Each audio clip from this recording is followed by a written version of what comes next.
My name is Adriana, I'm 34 years old, and I died on March 12th, 2018. I know that sounds crazy, but what I'm about to tell you will change everything you thought you knew about love, relationships, and God's plan for your life. Before that day, I was a marketing consultant in Dallas. Single, frustrated, constantly asking God when I'd meet the one. I had no idea that in less than 24 hours, I'd be standing face to face with Jesus himself, and he'd show me secrets about soulmates that most people never discover. If you're single, still waiting, still wondering if God has someone for you, you need to hear what Jesus told me. It was a normal Tuesday morning. I was driving to a client meeting on Highway 75. The roads were wet from overnight rain. I remember checking my phone at a red light, thinking about a guy I'd been texting who seemed promising but kept giving me mixed signals. Then the light turned green. I accelerated through the intersection. A semi-truck ran the red light from the left. I didn't even see it coming. The impact was instant. My car spun. Metal crunched. Glass shattered everywhere. Then nothing. Just darkness. I was gone. The next thing I remember is standing in this place that wasn't quite a place. It's hard to explain. There was light everywhere, but it didn't hurt to look at. And standing in front of me was Jesus. I knew it was him instantly, not because of paintings or movies. There was just this overwhelming sense of peace and love radiating from him. He looked at me with eyes that knew everything I'd ever done, every mistake, every heartbreak, every lonely night crying about being single. And he loved me anyway. Adriana, he said. His voice was gentle but powerful. You've been asking me about your soulmate. I couldn't speak. I just nodded. I'm going to show you something, Jesus continued. Something I want you to take back with you. Because you're going back. Back. Your time isn't finished yet. But first, I need you to understand how I work. How the Father works. Because you've been looking for love in all the wrong ways, at all the wrong times, for all the wrong reasons. And then he showed me. Not like watching a movie. More like experiencing truth directly downloaded into my spirit. Jesus revealed to me 4 ways God introduces people to their soulmates, and I'm going to share every single detail with you. Jesus started by showing me my own life. Like a highlight reel of my worst relationship moments. The guy in college who cheated on me. The engagement that fell apart 6 months before the wedding. The string of failed first dates and ghosting and heartbreak. Why are you showing me this? I asked him. I already lived through it. It already hurt. Because you think these were failures, Jesus said. But Adriana, every single one of these moments was preparation. Then he showed me something that made my breath catch. He showed me a garden, but the ground was hard and rocky and full of weeds. Before a farmer plants a seed, Jesus explained, he must prepare the soil. He has to break up the hard ground, remove the rocks, pull out the weeds. If he doesn't do this first, the seed won't grow properly. It might sprout, but it won't produce the harvest it's meant to produce. I watched as the garden scene changed.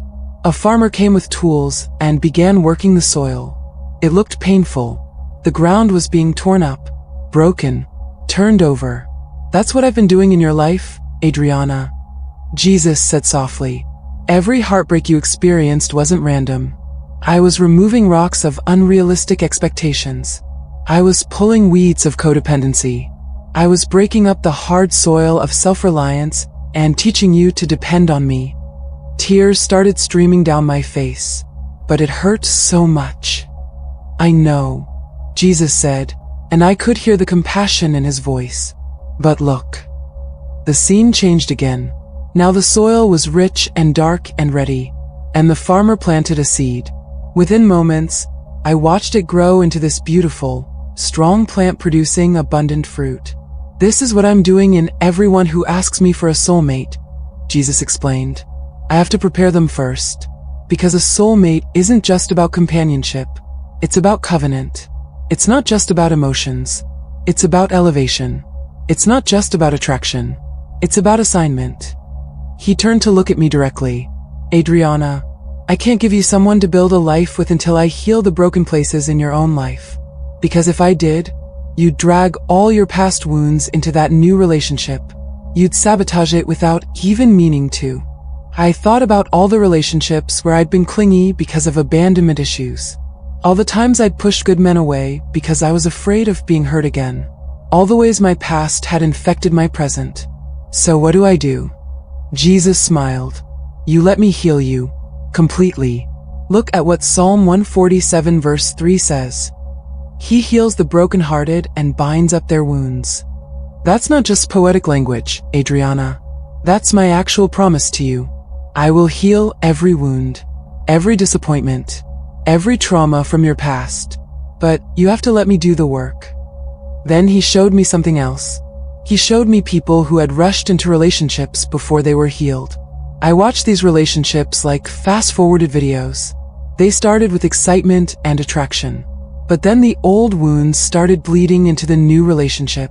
Jealousy, control, emotional manipulation, arguments that had nothing to do with the present and everything to do with the past. These relationships were built on unprepared soil, Jesus said. And look what happened. I watched them crumble. Some ended in bitter divorces. Others dragged on for years in quiet misery. All because the people involved hadn't let God prepare them first. But watch this, Jesus said. He showed me other people who had waited, who had let God heal them completely before entering a relationship. Their relationships weren't perfect. Jesus made that clear, but they were different. When conflict came, these couples handled it with grace. When challenges arose, they faced them together. When old triggers tried to resurface, they had the spiritual maturity to work through them. This is what happens when people let me prepare them first, Jesus said. The relationship isn't easier, but they're equipped to handle it. They're not looking for their partner to complete them. They're already complete in me. Their partner complements what I've already established in their life.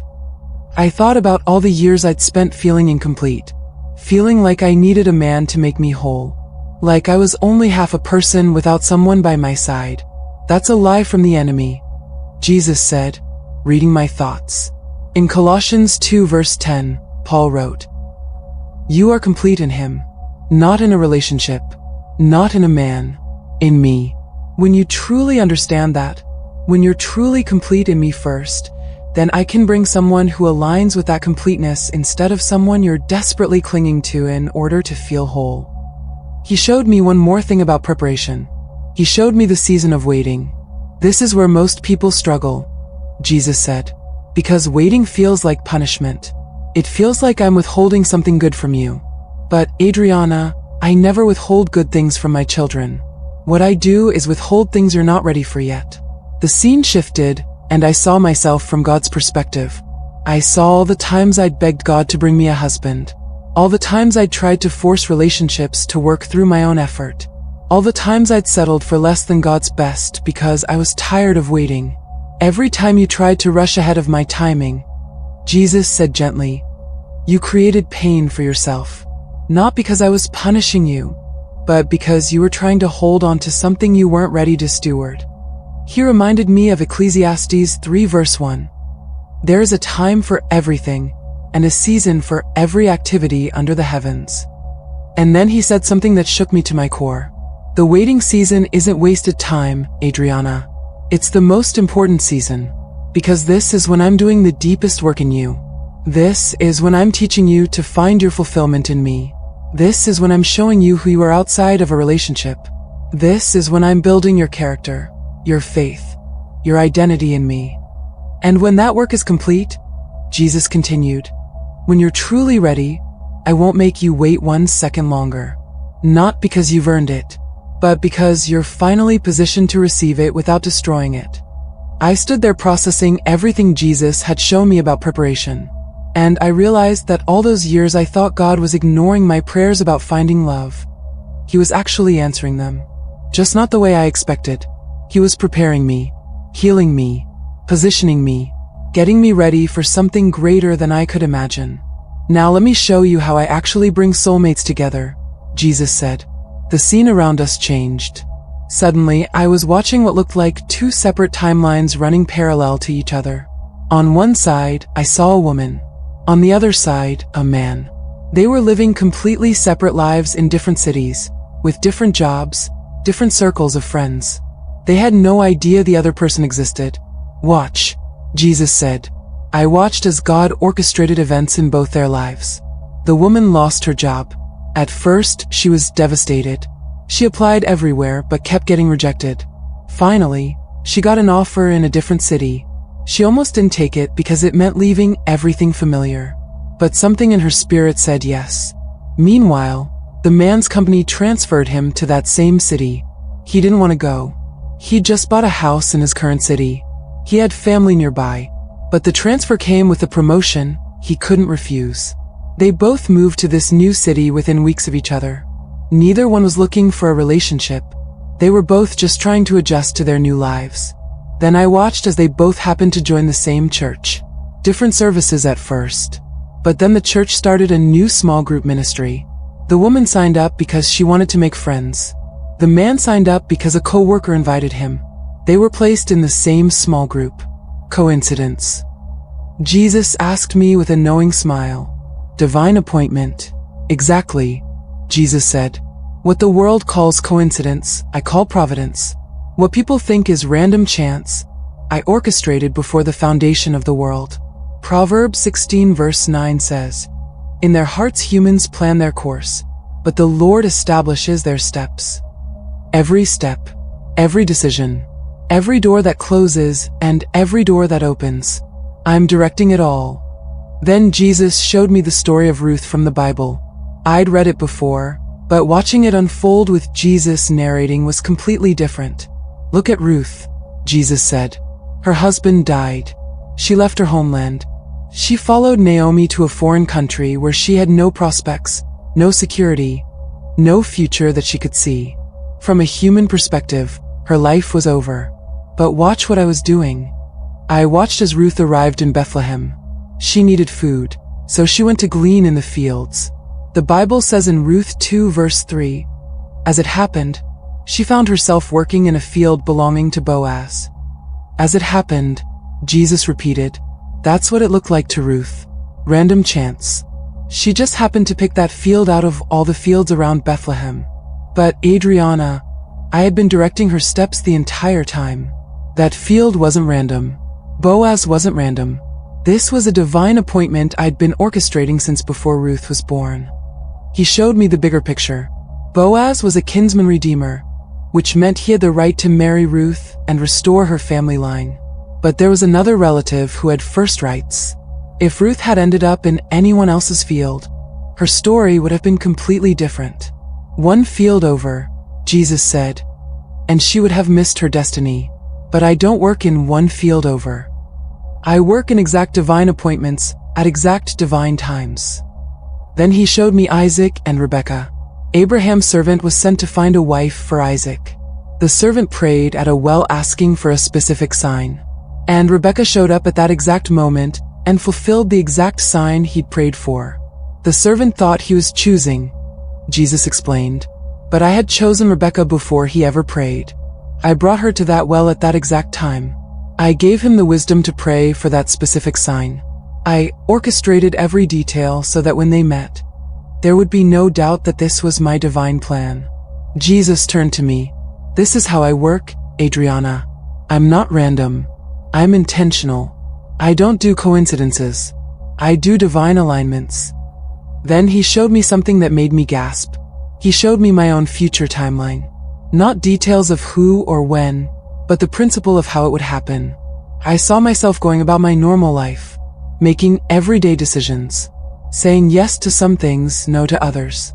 And with each decision, with each step, Jesus was directing my path toward a specific divine appointment, toward a specific person he'd already prepared. You won't meet your soulmate the way Hollywood tells you, Jesus said. There won't be fireworks and dramatic music and love at first sight. It will feel ordinary. It will look like coincidence. You'll think you just happened to be in the right place at the right time. But Adriana, I'll have been orchestrating every single step that led you to that moment. He showed me how sometimes God closes doors specifically to redirect us to the right appointment.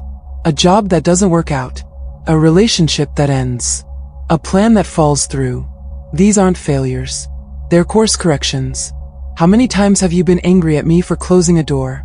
Jesus asked gently. I thought about all the times I'd begged God to make something work, and he didn't. All the times I thought he was being cruel or ignoring me.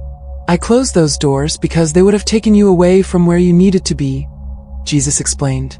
If I'd let you go through that door, you would have missed the divine appointment I had waiting for you somewhere else.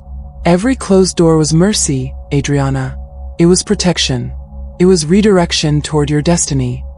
Then Jesus showed me something crucial. He showed me Ruth again. But this time, he focused on what Ruth was doing before she met Boaz.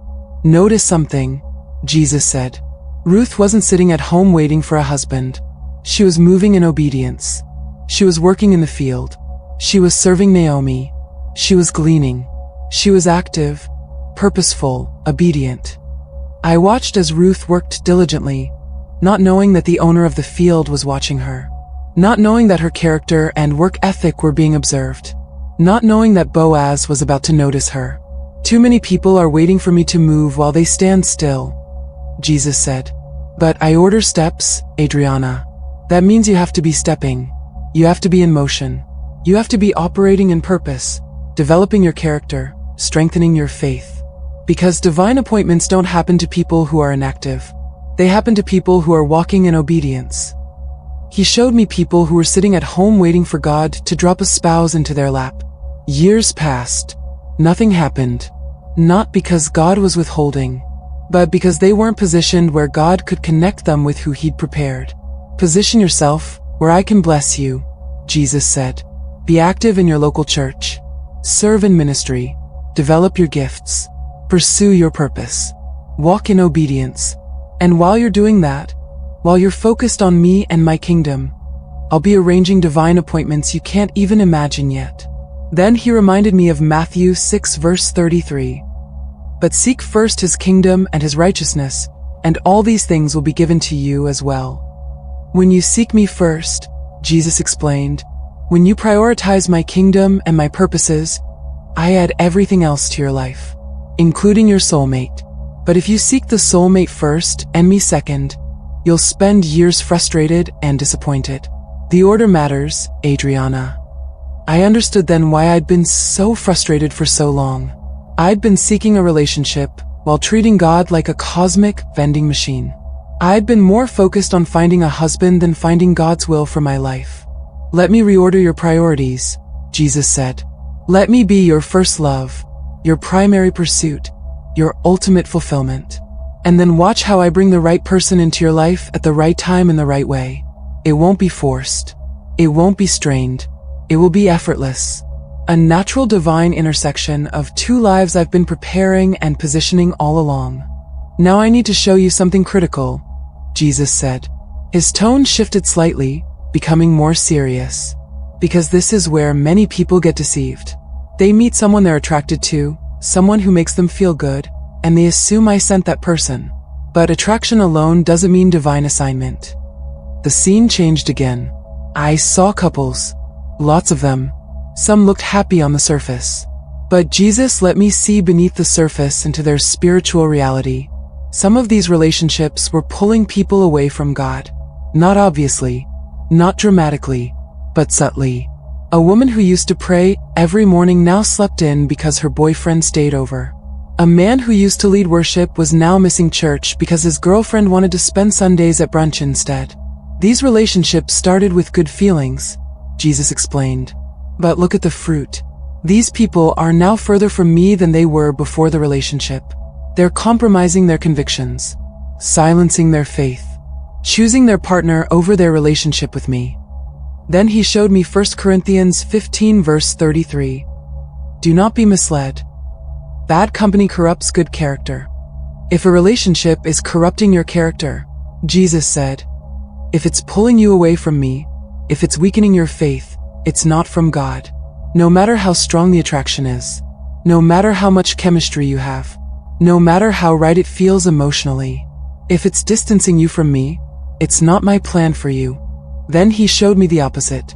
Couples whose relationships actually drew them closer to God.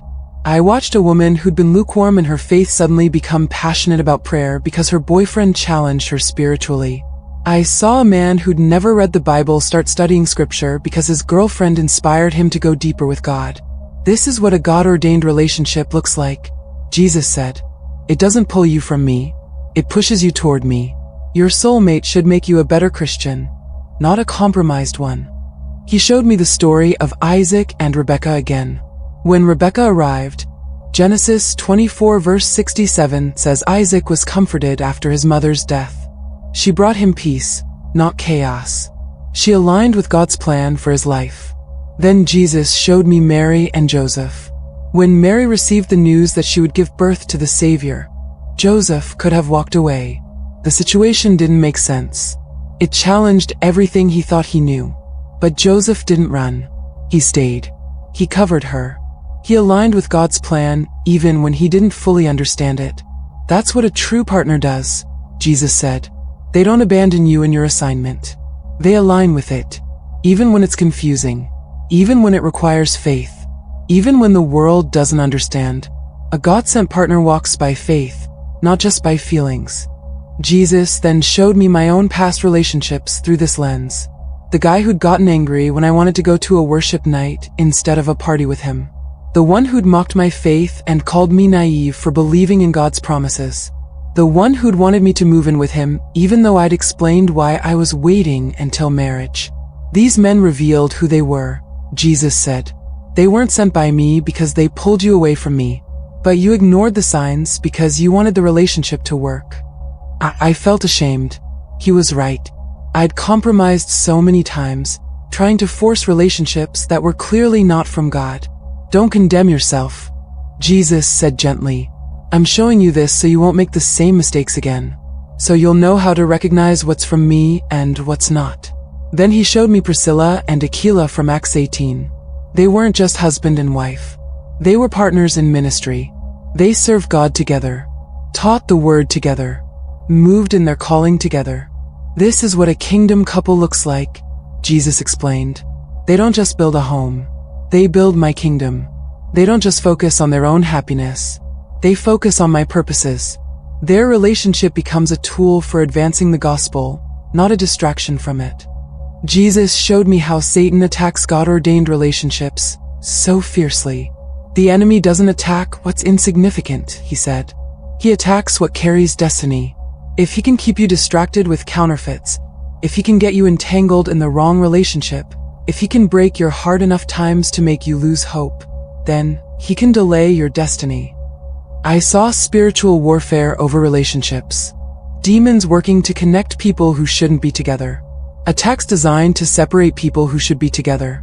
The enemy working overtime to corrupt, confuse, and destroy anything that God was trying to build. This is why discernment is so critical, Jesus said. You can't just follow your emotions. You have to test the fruit. Matthew 7 verse 16 says, "By their fruit you will recognize them." So look at the fruit of the relationship. Does it produce peace or confusion? Does it draw you closer to God or further from Him? Does it align with your purpose or derail it? He showed me people who'd ignored red flags because they were lonely, who'd stayed in toxic relationships because they were afraid of being alone, who'd married people they knew weren't right because they didn't want to start over. Loneliness is not a good enough reason to settle. Jesus said firmly, "I'd rather you be alone and aligned with my will than partnered with someone who takes you away from it. Because a wrong relationship won't cure loneliness. It will just make you feel lonely while you're with someone." Then he showed me something that gave me hope. He showed me people who'd waited, who'd refused to settle, who'd held onto faith even when years passed and it seemed like their soulmate would never come. And I watched as God brought them the right person at the right time. People who strengthened their faith. People who aligned with their purpose. People who made them better Christians. These people don't have perfect relationships, Jesus clarified.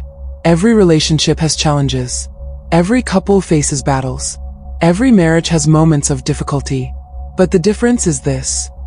A God-ordained relationship may face attacks, but it won't fall apart under pressure. A relationship that was never meant to be will collapse the moment the enemy touches it. He reminded me of Ecclesiastes 4 verse 12. Though one may be overpowered, two can defend themselves. A cord of 3 strands is not quickly broken. When it's me, you, and your spouse, Jesus explained, that's a 3-fold cord. That's unbreakable. But if it's just you and another person without me at the center, you're trying to build something that can't withstand the storms of life. There's one more thing you need to understand, Jesus said, and it's the most important of all, my timing. I watched as he showed me 2 people who were perfect for each other, completely compatible, everything aligned, but they met at the wrong time. One was still healing from a divorce. The other was in the middle of a major career transition. Neither was ready. What happens if they try to force it? Jesus showed me. I watched them try to build a relationship while dealing with their individual crises. It was messy. They hurt each other unintentionally. They couldn't give each other what they needed because they were both running on empty. Eventually, the relationship fell apart, leaving both of them even more wounded than before. The right person at the wrong time is still the wrong relationship, Jesus said. This is what people don't understand. You can meet someone who's absolutely perfect for you, someone I've prepared for you, but if it's not the right time, if one or both of you aren't ready, the relationship won't work. And instead of waiting for my timing, people try to force it. They try to make it work through their own effort, and they end up destroying something beautiful before it ever has a chance to bloom. Then he showed me the same 2 people years later. Both had healed. Both had grown. Both had become who they needed to be. And when they met again, this time it was effortless. This time they were both ready. This time the relationship flourished, because the timing was finally right. I know the end from the beginning, Jesus said. I see what you can't see. I know when you're ready and when you're not. I know when that other person is ready and when they're not. And I orchestrate the timing so that when you finally come together, both of you are positioned for the relationship to succeed. He showed me Ruth and Boaz again.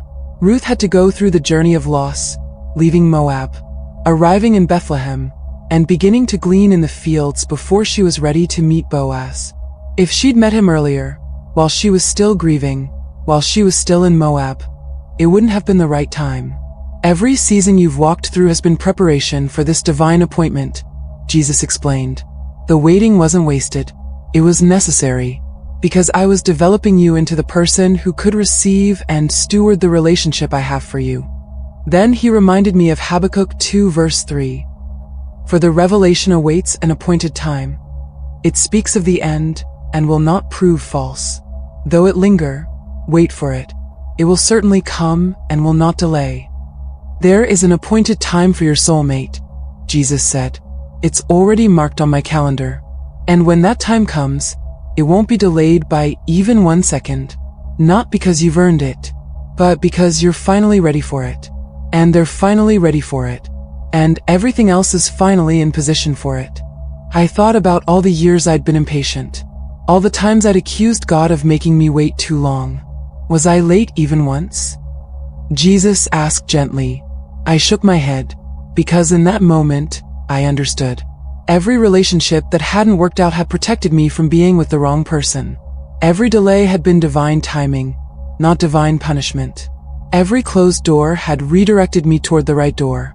Trust my timing, Adriana, Jesus said, because when I move, when the appointed time comes, you won't have to chase it. You won't have to force it. You won't have to manipulate it. It will be like Ruth stepping into Boaz's field, like Rebecca arriving at the well, like Esther being positioned before the king. A divine setup that only I could orchestrate. Then Jesus said something that shocked me. It's time for you to go back now. Back? I asked.